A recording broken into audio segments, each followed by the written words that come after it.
नमस्कार, मैं हूँ डॉक्टर अवधेश कुमार, सहायक आचार्य, संस्कृत संकाय, मानविकी विद्यापीठ, इग्नू मैदानगढ़ी, नई दिल्ली 110068। संस्कृत साहित्य का आलोचनात्मक विश्लेषण BSKC 102। इसकी कक्षा के उपविषय ब्रह्मा से लेकर पाणिनि तक वैयाकरणों का परिचय में आपका हार्दिक स्वागत करता हूँ। हमने इससे पूर्व की कक्षाओं में संस्कृत व्याकरण शास्त्र के इतिहास के विषय में जाना था। उसमें हमने संस्कृत भाषा की व्यापकता को जाना था और उसके पश्चात अभी इसके पूर्व भाग में हमने 8 ब्रह्मा से लेकर के कई जो वैयाकरण हुए हैं उनकी चर्चा की थी, जिसमें प्रमाण रूप में हमने हेमवृत्यविचूर्णी का एक श्लोक रखा था, जिसमें 8 व्याकरण प्रवक्ताओं के नाम दिए हुए थे, जिसमें ब्राह्म, ऐशान, ऐन्द्र, प्राजापत्य, बृहस्पति, त्वाष्ट्र, आपिशली और पाणिनि, ये 8 व्याकरणों की चर्चा इसमें की गई है। और इसके पश्चात हमने देखा था कि बोपदेव ने जो कवि कल्पद्रुम लिखा है उसमें 8 वैयाकरणों की चर्चा की है। इंद्रश्चंद्रः काशकृत्स्नः आपिशली शाकटायनः पाणिनि अमर जैनेन्द्र जयंती अष्टादि शाब्दिकाः। इसमें इंद्र, चंद्र, काशकृत्स्न, आपिशली, शाकटायन, पाणिनि, अमर सिंह, जैनेन्द्र, इन 8 वैयाकरणों की चर्चा प्राप्त हुई। इसके पश्चात हमने वो भी परंपरा देखी थी, ब्रह्मा से लेकर के कैसे ब्राह्मणों तक ये व्याकरण का ज्ञान पहुंचा था। उसमें ब्रह्मा ने बृहस्पति को, बृहस्पति ने इंद्र को, इंद्र ने भरद्वाज को, भरद्वाज ने ऋषियों को, ऋषियों ने ब्राह्मणों को। हमने ये भी जाना था कि इंद्र ही अव्याकृत भाषा जो थी उस समय पर उससे व्याकृत करने वाले थे। उन्होंने देवताओं के निर्देश पर अव्याकृत भाषा को व्याकृत किया था, प्रकृति प्रत्यय युक्त किया था, उसका व्याकरण बनाया था, क्योंकि उसमें बहुत काल की अवधि लगती थी। इसलिए देवताओं के अनुनय विनय पर, प्रार्थना पर इंद्र ने इसको प्रकृति प्रत्यय युक्त किया, जो स्वल्प समय में उस संस्कृत भाषा को हमें सिखाने में मदद मिली। इसके पश्चात हमने 8 वैयाकरणों के अतिरिक्त 9 व्याकरणों की और चर्चा प्राप्त होती है। जो वैष्णव ग्रंथ श्री तत्वविधि है उसमें ऐन्द्र, चांद्र, काशकृत्स्न, कौमार, शाकटायन, सारस्वत, आपिशली और साकल्य और पाणिनि का ये व्याकरणों की चर्चा हमने देखी थी। इससे हमें ये बात पता लग जाती है कि 8 वैयाकरणों और 9 व्याकरणों की चर्चा विभिन्न ग्रंथों में मिलती है। जो बृहदवच्चूर्णी ग्रंथ है उसमें 8 वैयाकरण बोपदेव के 8 वैयाकरणों से थोड़े से भिन्न है, तो उसको भी हमें ध्यान में रखना चाहिए। इसके पश्चात हमने व्याकरण के विभाग देखे थे, जिसमें 3 विभाग किए थे। एक विभाग जो था छांदस मात्र का था, जो प्रातिशाख्य आदि जो वैदिक विभाग है, और एक लौकिक मात्र कातंत्र आदि का देखा था, और लौकिक वैदिक उभयविद आपिशली पाणिनि आदि का हमने देखा था। उसके पश्चात हमने जो ब्रह्मा से लेकर और पाणिनि तक जितने वैयाकरण हुए हैं उनके चर्चा क्रम में जो महान वैयाकरण इस समय पर जिनका पठन पाठन हम करते हैं, उनके ग्रंथों में जो अनुलिखित आचार्य हैं उनकी चर्चा की थी, जिसमें माहेश्वर, बृहस्पति, इंद्र, वायु, भारद्वाज, भागुरी, पौष्करसादि, चारायण, काशकृत्स्न, शांतन, वैयाग्रपद्य, मान्यन्दिनी, रौढ़, सौनकी, गौतम और व्याढ़ी, इन वैयाकरणों को हमने जाना था। उसके पश्चात हमने आचार्य जो पाणिनि हैं उनकी अष्टाध्यायी में स्मृत 10 वैयाकरणों का नाम उल्लेख पूर्वक और कतिपय वैयाकरणों के विषय में विस्तार पूर्वक हमने जाना था। जो 10 वैयाकरण हैं वो इस प्रकार हैं। जो अष्टाध्यायी में अकारादि क्रम से, यहाँ पर कोई एक क्रम नहीं है, अकारादि क्रम से उसमें इसमें हमने रखा है। आपिशली, काश्यप, गार्ग्य, गालव, चाक्रवर्मण, भारद्वाज, शाकटायन, शाकल्य, सैनक और स्फोटायन, ये 10 जो वैयाकरण हैं उनका पाणिनि की अष्टाध्यायी में निर्देश प्राप्त हुआ। इसको हमने 10 वैयाकरण के विषय में जाना। उसके पश्चात हमने विशेष रूप से कि पाणिनि ने अपनी अष्टाध्यायी के कहाँ कहाँ पर आपिशली का ग्रहण किया है, इसको विस्तार से जाना था। उसके पश्चात काश्यप का कहाँ कहाँ पर ग्रहण हुआ है, ये भी हमने भली भांति इसमें जाना था। उसके पश्चात गार्ग्य जो हैं उनका पाणिनि ने कहाँ कहाँ पर उल्लेख अपनी अष्टाध्यायी में किया है, इसको हमने जाना था।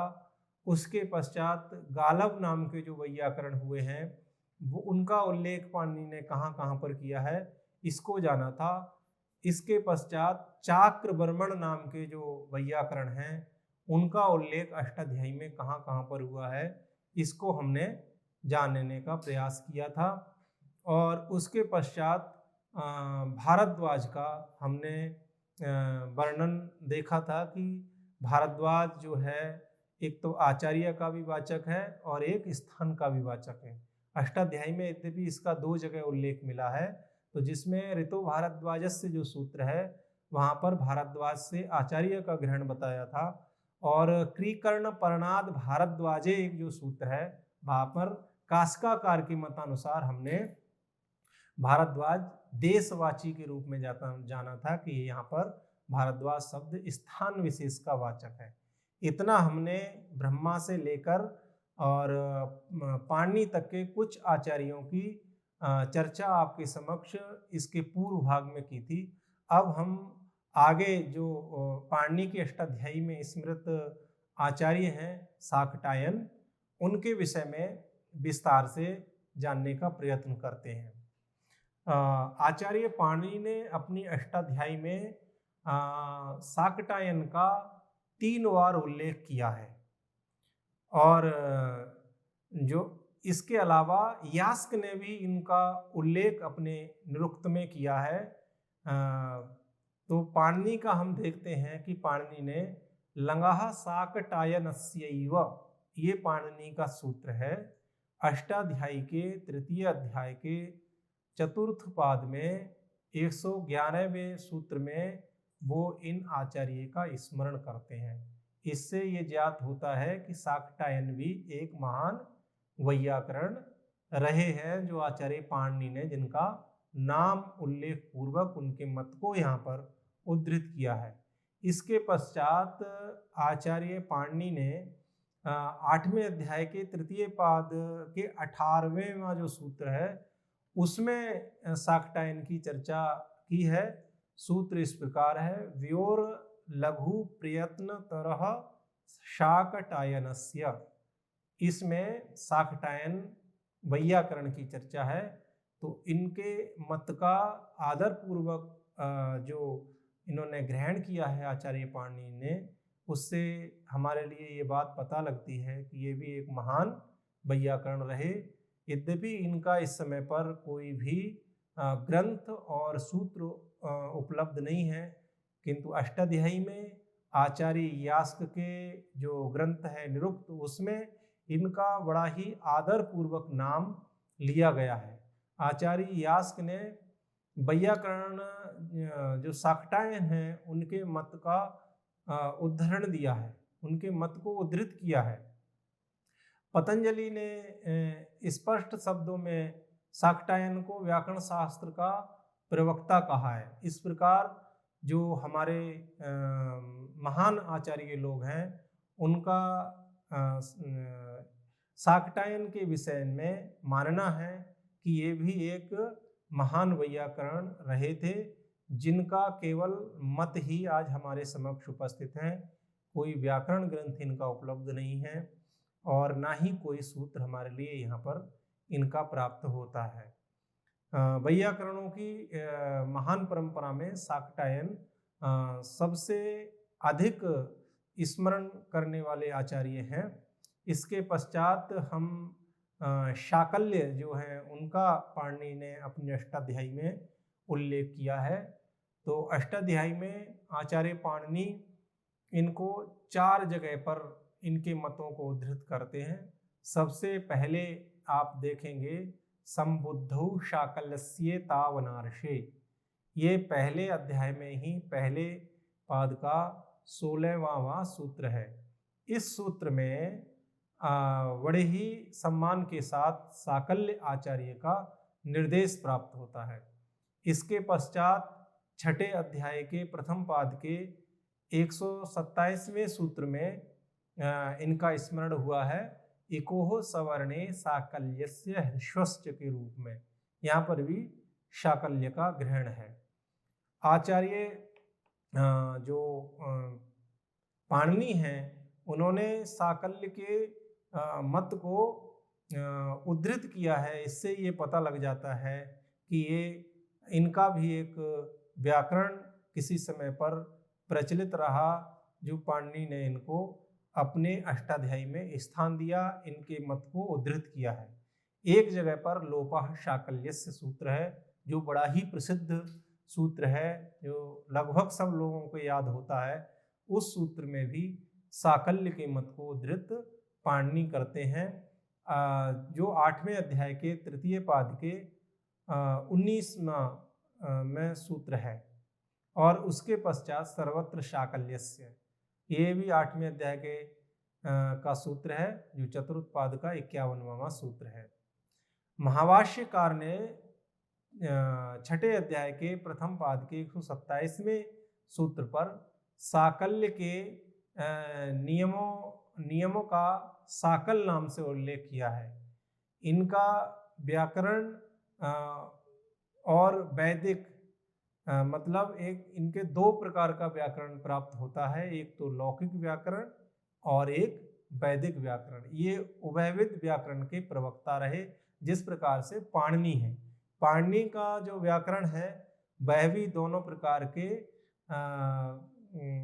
को ग्रहण करता है, जो लौकिक और वैदिक दोनों प्रकार के शब्दों को सिद्ध करता है। तो इस प्रकार से शाकल्य भी का जो व्याकरण रहा वह भी दोनों प्रकार का था, लौकिक व्याकरण और वैदिक व्याकरण। तो शाकल्य का ग्रहण भी पाणिनि ने बड़े ही आदर और सम्मान के साथ रखा है, जिनके संस्कृत भाषा में हमारे लिए आज भी इनके मतों को हम प्राप्त करते हैं। इसके पश्चात सेनक वैयाकरण का भी उल्लेख प्राप्त होता है। सेनक ने पाणिनि के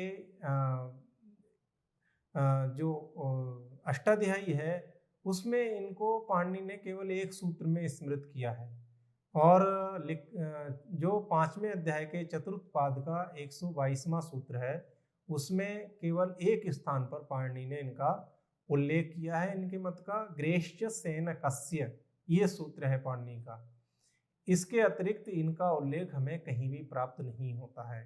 किसी भी सेनक वैयाकरण के विषय में यह मान्यता है कि ना तो इनका कोई मत अन्यत्र कहीं प्रातिशाख्य आदि में और यास्क के निरुक्त आदि में और महाभाष्यकार पतंजलि आदि में इनका उल्लेख कहीं, इनके मतों का उल्लेख प्राप्त नहीं होता है। इसके पश्चात स्फोटायन व्याकरण है। स्फोटायन जो आचार्य हैं उनका भी आचार्य पाणिनि ने अपनी अष्टाध्यायी में बड़े ही सम्मान के साथ नाम उद्धृत किया है, और जो हम सब जिसको जानते हैं सूत्र को, बड़ा ही प्रसिद्ध सूत्र है जो संधि विषय में हम पढ़ते हैं जाकर के, अवंग स्फोटायनस्य। तो ये स्फोटायन आचार्य के मत में अवंग का विधान करते हैं। वहाँ पर ये सूत्र अष्टाध्यायी के प्रथम पाद का 123वां सूत्र है। इस प्रकार से हमने आचार्य जो पाणिनि हैं उनके अष्टाध्यायी में जिन 10 वैयाकरणों की चर्चा है उनके विषय में विस्तार पूर्वक जानने का प्रयत्न किया। यद्यपि इनके विषय में बहुत सारे जानकारियां हमें प्राप्त हो गई, किंतु और भी इसके अलावा इनके विषय में जानकारियां हम प्राप्त कर सकते हैं, जिसके लिए हम संस्कृत व्याकरण शास्त्र के इतिहास ग्रंथों का अवलोकन कर सकते हैं, जिसमें जो पंडित युधिष्ठिर मीमांसक हैं उनका व्याकरण शास्त्र सर्वांग पूर्ण है, उस व्याकरण को हम पढ़ सकते हैं। अन्य भी संस्कृत व्याकरण शास्त्र के इतिहासकार हैं, उनमें भी हम जा करके इन 10 आचार्यों का हम उल्लेख देख सकते हैं।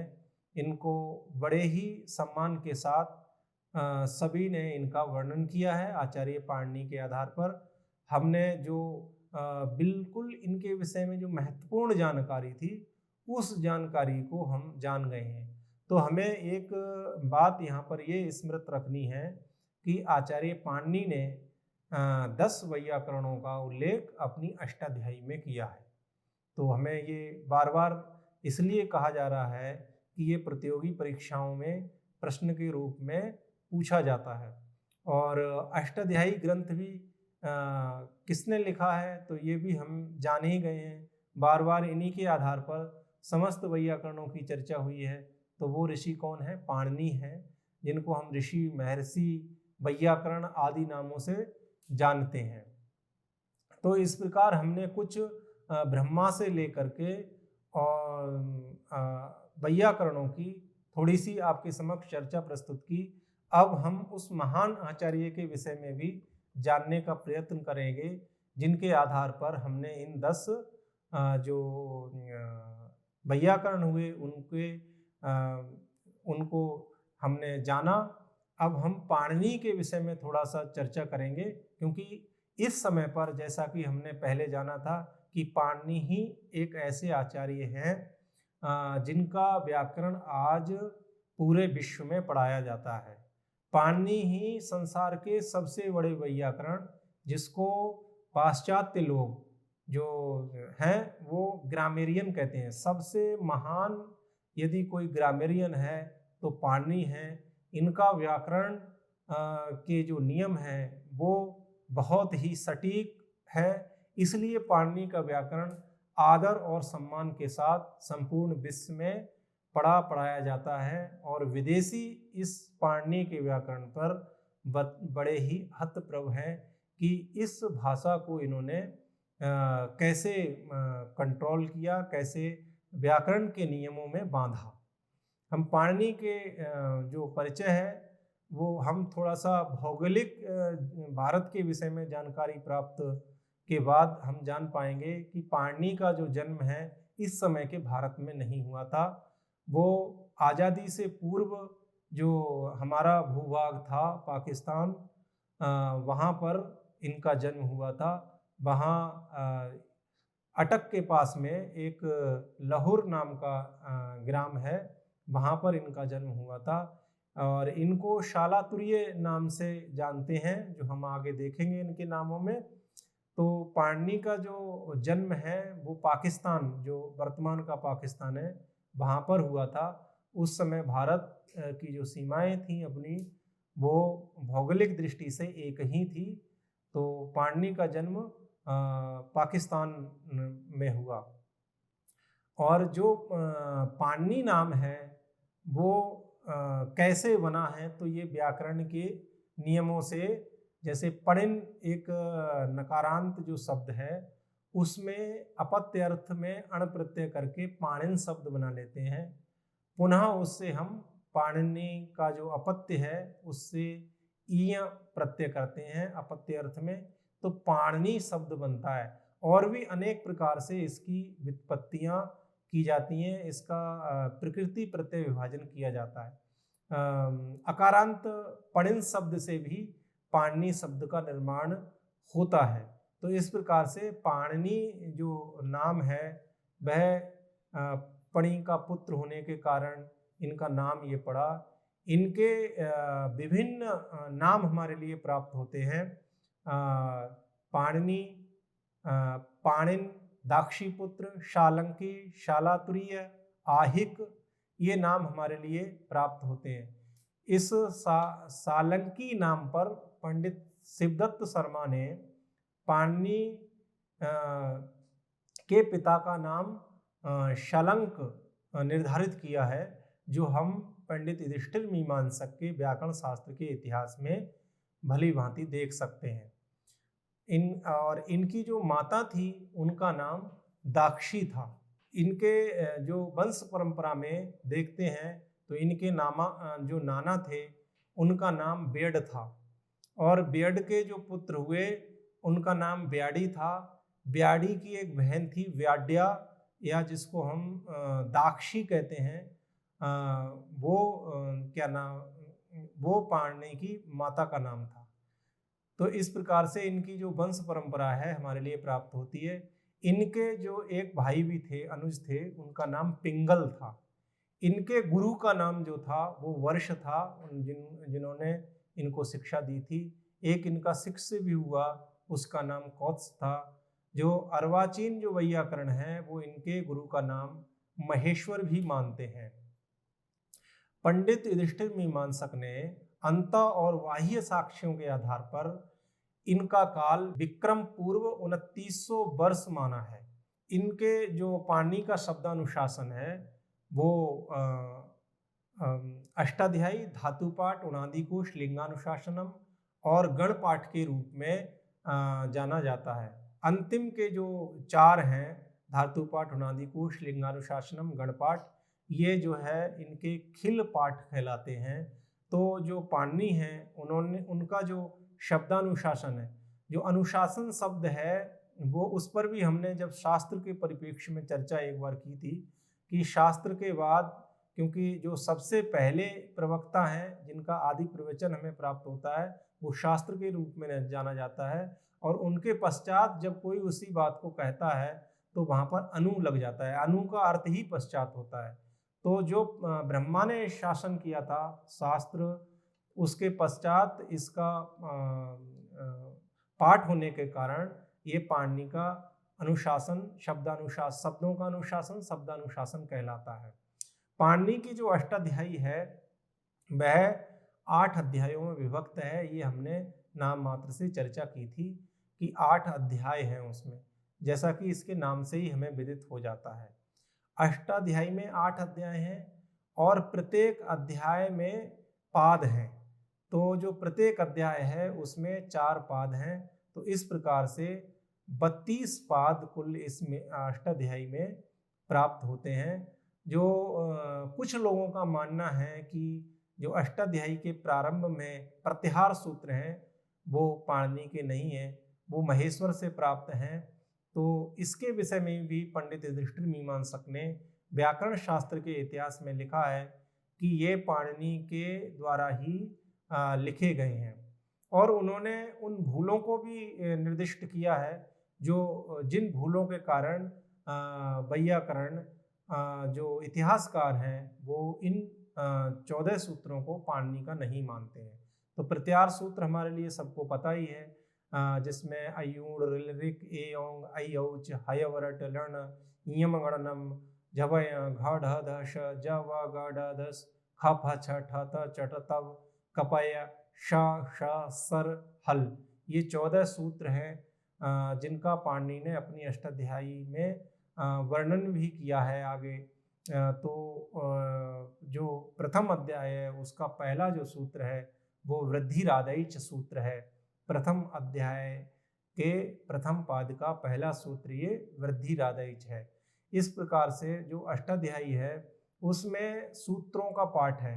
सूत्र जो है सूत्र शैली में लिखे हैं पाणिनि ने, उसी सूत्र और जो उदाहरण हैं उनके माध्यम से हम संस्कृत भाषा का ज्ञान प्राप्त करते हैं। सूत्र और जो उदाहरण हैं उनको ही आगे जो महर्षि पतंजलि हुए हैं उन्होंने लक्ष्य लक्षणे व्याकरणम कहा है कि लक्ष्य और लक्षण दोनों मिलाकर के व्याकरण होते हैं। तो शब्द और सूत्र दोनों ही व्याकरण कहलाते हैं। तो ये पाणिनि का जो व्याकरण है, और इस पाणिनि के व्याकरण पे अनेक वृत्ति ग्रंथ लिखे गए। उसमें सबसे ज़्यादा प्रसिद्धि को प्राप्त जो ग्रंथ है वो काशिका है, और उसके पश्चात महाभाष्यकार ने महाभाष्य लिखा है, और जो वाक्यकार हैं कात्यायन, उन्होंने वार्तिक लिखे हैं इसी अष्टाध्यायी पर। इस प्रकार से ये एक समुचित व्याकरण है। और इसके अलावा भी पारिभाषिक, फिट सूत्र आदि अनेक इसकी पूर्णता को प्राप्त कराते हैं। तो हमने आज के इस वीडियो में ये जानने का प्रयत्न किया था, इस कक्षा में ये जानने का हमने प्रयत्न किया कि ब्रह्मा से लेकर के जो पाणिनि हुए हैं वहाँ तक वैयाकरणों की चर्चा हमने की, जिसमें इसके द्वितीय भाग में हमने पाणिनि की अष्टाध्यायी में जो स्मृत आचार्य हैं उनको देखा था, जिसमें शाकटायन आचार्य की हमने चर्चा की थी। और उसके पश्चात हमने शाकल्य जो आचार्य हुए, वैयाकरण हुए, उनकी पाणिनि के आधार पर चर्चा की। और फिर सैनक की चर्चा की। उसके बाद स्फोटायन की हमने चर्चा की। उसके पश्चात हमने पाणिनि के वंश के विषय में जाना। एक पाणिनि के जो जन्म है और जो मृत्यु है, जन्म के विषय में तो हमने जान लिया कि ये कहाँ के रहने वाले थे, लेकिन इनकी मृत्यु के विषय में एक पंचतंत्र में श्लोक आता है। तो बताते हैं कि सिंह ने इनकी हत्या कर दी थी, उससे इनका प्राणांत हो गया था। हमने पाणिनि के विषय में जो उनके पिता माता वंश परंपरा को जानने का प्रयत्न किया, उनके गुरु को जानने का प्रयत्न किया, उनके भाई को देखा। उनके भाई का नाम पिंगल था, उनके गुरु का नाम वर्ष, उपवर्ष नाम से ये जाने जाते हैं। और इनका एक शिष्य भी था जो कौत्स नाम से विख्यात हुआ। और कुछ अर्वाचीन जो वैयाकरण हैं वो इन्हें महेश्वर के नाम से भी जानते हैं। पंडित युधिष्ठिर मीमांसक ने इनका काल जो है 2900 विक्रम पूर्व माना है। यहाँ पर ये ध्यान देने की बात थी कि ईसा पूर्व नहीं, विक्रम पूर्व माना है। अन्य जो इतिहासकार हैं उन्होंने पाश्चात्यों का अनुकरण करते हुए 700 ईसा पूर्व से लेकर के 500 ईसा पूर्व तक इनका समय निर्धारण किया है। और इनके हमने शब्दानुशासन के विषय में थोड़ी जानकारी प्राप्त की। इन्होंने किन किन ग्रंथों को लिखा, अष्टाध्यायी, धातुपाठ, उणादिकोश, लिंगानुशासनम, गणपाठ, ये सब हमने उसमें देखने का प्रयत्न किया था।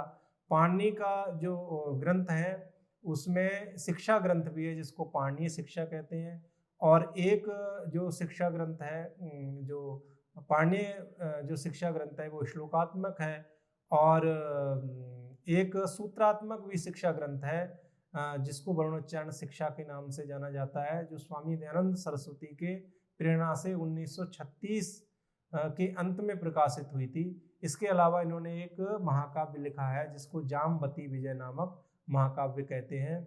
और अष्टाध्यायी के विषय में हमने जो जानकारी प्राप्त की कि इसमें अध्यायों की संख्या, पादों की संख्या, और इसका पहला सूत्र, प्रत्याहार सूत्र, और उसको कुल मिलाकर के इसमें लगभग 4000 सूत्रों हैं जो हमने देखने का प्रयत्न किया। आपने इस कक्षा को बहुत ही ध्यानपूर्वक सुना। आपका बहुत बहुत आभार और बहुत बहुत धन्यवाद।